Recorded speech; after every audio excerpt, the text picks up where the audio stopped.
안녕하십니까. 주역 64개 노트 정리. 이번 시간에는 12번째 개인 천지비 첫 번째 총론적 설명에 관한 시간입니다.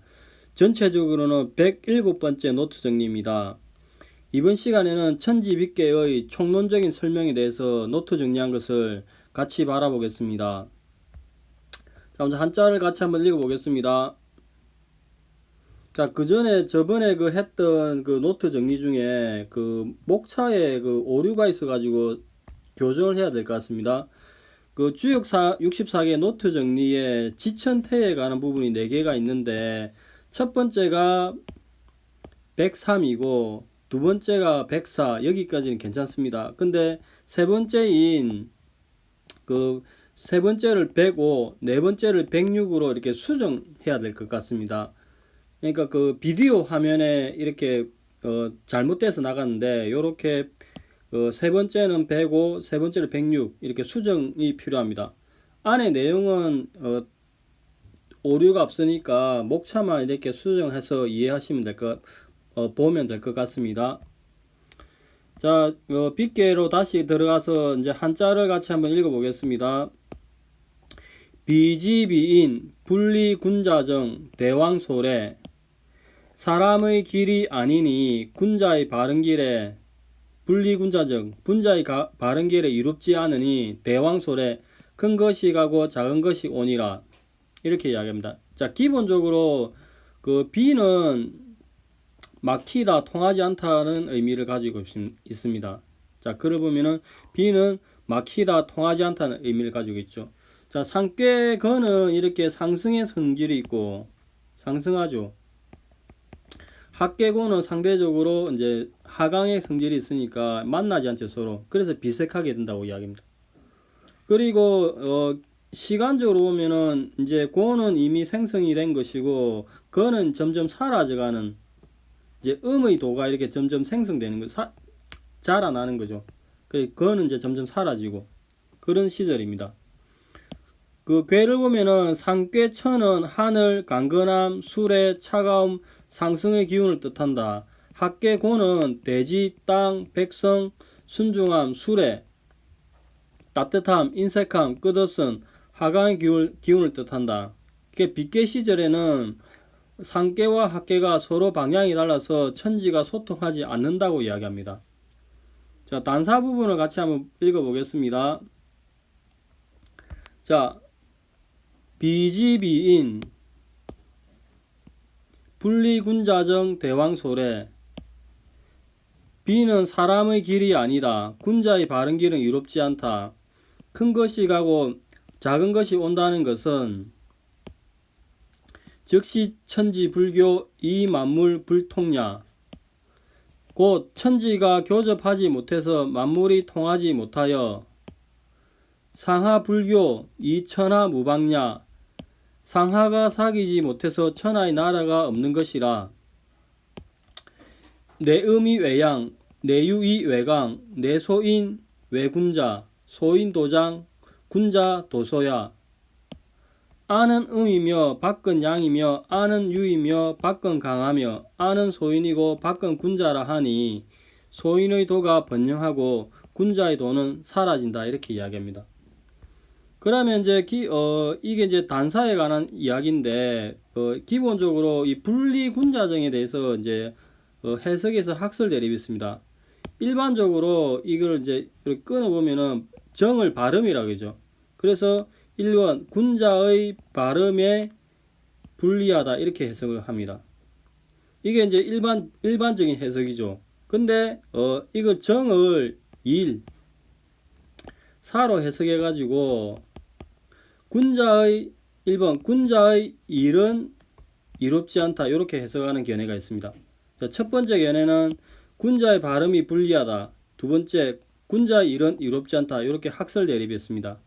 그러면 이것을 이제 의미를 같이 한번 보겠습니다. 이것은 방인 교수님의 주역사전 기호학으로 읽다에 343페이지에서 349페이지까지 내용을 제가 정리한 것입니다. 더 자세하게 공부하고 싶으신 분은 방인 교수님의 주역사전 기호학으로 읽다 이 책을 구해서 보는 것이 더 낫고 더 이해가 풍부해지는데 도움이 될 것입니다. 즉 교수님 책을 보면은 분리군자정은 군자의 올바름이 불리하다고 해석을 했는데, 그러면 군자가 올바름이 불리하다고 해석하면 불리함을 행하지 않아야 되느냐? 반대로 해석하면 그렇게 이야기를 할 수 있죠. 즉 군자가 불리함을 피하기 위해서 올바른 길을 포기하게 된다. 이게 맞는 말이나 도대체? 즉 그러면 군자는 비색한 시절을 맞이하여서 올바르게 행동하면 안 되는가? 이렇게 역으로 물어볼 수 있죠. 그게 아니다. 모름지기 군자의 행실은 시절, 상황에 무관하게 어딜 가더라도 바르게 행하여야 한다. 즉 바르지 않은 것은 없어야 된다고 이야기합니다. 그래서 이 이정의 의미를 그렇게 보지 말고 일을 맡아 올바르게 처리하면 이롭다고 이야기해야 되고, 즉 이것은 올바르고 견고하게 일을 처리하기 위한 전제다 이렇게 이야기합니다. 즉 이 정의 의미에서는 이미 발음이 전제되어 있다고 보는 거죠. 일을 처리하는 데 있어서. 그래서 이 이정을 해석하기를 분리군자정을 해석하기를 분리군자정은 군자의 일은 이롭지 않다 이렇게 해석을 합니다. 즉 일반적으로 이정은 일을 맡아 처리하게 마땅함이라고 이야기하는데, 이때 정은 일을 의미한다 이렇게 이야기합니다. 때로는 이제 정절할 때, 여자의 정절할 때 정은 여자의 정절할 때 이야기도 있고, 또 후회한다의 대비 반대의 개념으로 대비되는 개념으로 정을 쓰는 경우가 있다고 이야기하는데, 일반적으로 정은 일을 의미한다고 이야기합니다. 근데 이제 보편적인 해석은 아까 군자의 바른 길은 이롭지 않다, 군자의 일에 불리하다, 뭐 이렇게 해석을 하는 게 일반적인 해석이긴 합니다. 이 이외에도 우리가 그 사덕론, 원형, 이정 이렇게 있죠. 원형, 이정 이렇게 있는데, 이것을 가지고 이제 풀이를 하는 경우인데, 원형, 이정 한 문구만 가지고 전체 주역을 해석한다고 하는데, 이 정을 이제 가을에 곡식이 있고 난 다음에 과감하게 열매가 떨어진 후에 겨울이 있고 난 다음에 봄이 오듯이 참고 인내하는 그런 정의 의미가 있는 것입니다. 그런 경우가 있죠. 그래서 이 원형 이정의 사덕론에 근거해서 이 정을 또 독특하게 해석하는 견해도 있으니까 원형 이정에 대해서는 계속 공부를 할 필요가 있을 것 같습니다. 그리고 계절로 치면은 여기는 원은 봄이고, 원은 봄이고, 형은 여름, 그 다음에 리는 가을, 정은 겨울이죠. 또 이제 그렇게 해석을 합니다. 자, 여기까지 하겠습니다. 자, 그 다음은 대상전을 보겠습니다. 천지불교비 군자의 겸덕 피난 불가 영의록. 천지가 교접하지 않은 것이 비이니 군자는 이로써 덕을 건박하게 하여 난을 피한다. 녹으로서 영화롭게 할 수 없음이니라.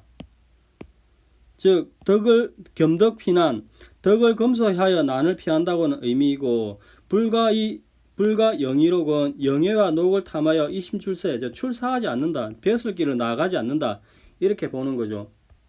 자, 여기가 빗계에 관한 일반적인 설명입니다. 그러면 다산의 그 설명을 보겠습니다. 한자를 먼저 같이 보겠습니다. 비는 비지비인 분리군자정 대왕소래. 비는 소인의 괜히 군자의 일은 이롭지 않다. 큰 것이 가고 작은 것이 올 것이다.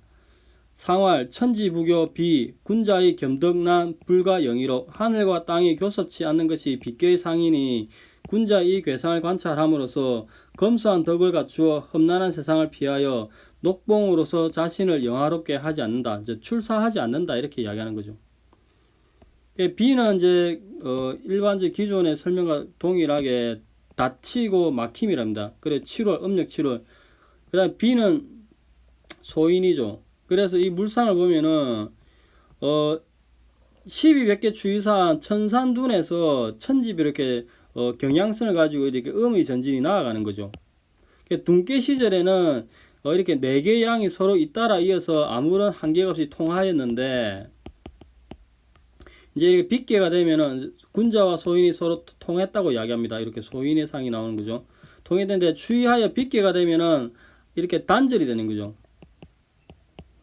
안과 밖의 격리 단절해서 하나씩 부류를 형성하니 이러한 상황에서 맞이하여서 소인을 거부한다고 합니다. 왜 소인을 거부하냐?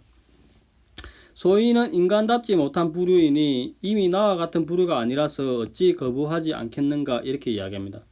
이게로 이제 다시 음의 전진을 보면은 최초의 천풍구에서 다시 천산둔 그 다음에 천지빗계로 이렇게 12몇 개 추이사 이런 경향성을 가지고 전진을 음의 전진이 있는 거죠. 즉 군자는 진인데 천풍국계 이후로 간의 좁은 길이 이렇게 점점 확대가 음이 확대되는 반면 동일하게 간의 좁은 길이 전체 확대되는 거죠. 그와 비례하여서 진의 길이 날로 없어지는 거죠. 즉 빗계 시절에 이르면은 하늘과 땅이 막히고 인도는 날로 사라지니 빗계의 점은 일반적으로 군자 일에 대해서는 모두 불리하게 나온다 이렇게 이야기합니다. 대상준도 보면은 이제 하늘과 땅이 교섭하지 않는 게 빗계의 상이다. 군자는 이 괴상을 관찰하면서 겸덕피난 불과 영의로 검소한 덕을 갖추어 험난한 세상에 피하여 녹봉으로서 자기 자신을 영화롭게 하지 않는다고 이야기했는데 일반적으로 이 건은 덕을 상징하죠. 그리고 간은 절제를 이야기하니까 여기 절제의 상이 나옵니다. 그래서 검덕의 상, 검소한 덕의 상이 나오죠. 그 다음에 고는 난리를 상징하는데 고는 그 소인들의 뜻대로 되는 상, 그러니까 혼란의 상이죠. 그래서 곤의 난리가 있는 상황에서 손으로서 내가 달아나니 피난을 가는 것이다 이렇게 이야기합니다. 상대적으로 지천택계를 이렇게 보면은 지천택계 시절에는 이렇게 진의 번성이 있고 진이 번성하죠. 그다음에 태의 녹봉이 있는 상이죠. 즉 택계 시절에는 진이 번성하고 영광이 되고 태가 또 녹봉을 받는 상이 되는데 이렇게 서로 크로스 교육을 하게 되면은 빗계 시절에 되면은 내가 둔세가 크게 비색한 시절에 막혀서 어찌 내가 영화와 녹봉을 누리겠는가. 은둔하자. 차라리 출사하지 마자. 벼슬길을 나설지 말자. 즉 더욱 멀리 숨어서 마땅하다 이렇게 합니다. 그래서 천산준도 이렇게 시절인데 천지빗계는 천산둔보다 더 바깥으로 나가서 숨어버리는 그런 상이 된다고 이야기합니다. 자, 오늘은 그 천지빗계에 관한 그 총론적인 설명을 같이 보았습니다. 그 빗계 시절에서 이제 기존의 그 일반적인 분리군자정에 관한 일반적인 설명과 그 다음에 그 군자의 일은